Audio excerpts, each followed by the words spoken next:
Hello friend, welcome to my channel. আমি doctor Chandrakant. আজ আপনাদের সর্দি কাশি বা জ্বর হলে কী কী মেডিসিন খাওয়া উচিত বা কখন খেতে হবে, আজকে সে বিষয়ে আলোচনা করব। চ্যানেলে নতুন, চ্যানেল সাবস্ক্রাইব করবেন। চলুন শুরু করে যাক।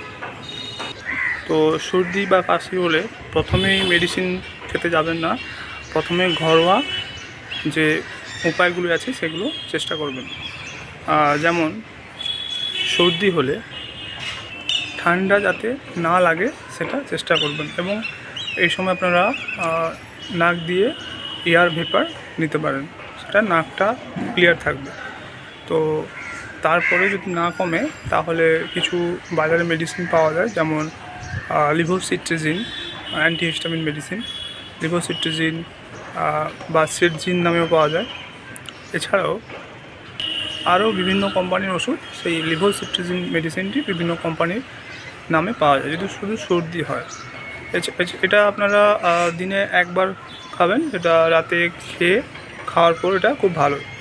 তার সঙ্গে সঙ্গে যদি আপনাদের কাশি হয় তাহলে আপনারা মন্টেলুকাস্ট বলে একটা ট্যাবলেট পাওয়া যায়, সেটা সর্দি কাশি একসাথে একটা পাওয়া যায়, সেটা হচ্ছে মন্টেক এলসি, বা আরও বিভিন্ন কোম্পানির পাওয়া যায়। আমি একটা কোম্পানির নাম বলছি, আর আরও নানা রকম কোম্পানি রয়েছে। তো মন্টেলুকাস্ট প্লাস লিভোসিট্রিজিন দুটো কম্বিনেশন থাকে। তো সর্দি কাশি যদি উভয় অর্থাৎ দুটো হয় তাহলে এটা খাবে, এবং প্রথমে ঘরোয়া উপায় চেষ্টা করবে, তারপরে এই ওষুধগুলো খেতে পারেন। প্রথমে ওষুধ খেতে যাবেন না। তো এটা হচ্ছে সর্দি এবং কাশির মেডিসিন। এছাড়াও কাশি হলে আপনারা নুন জল, গরম জলে নুন দিয়ে তা গার্গেল করতে হবে, এবং বেশি কাশি হলে আপনারা হালকা মধু খেতে পারেন।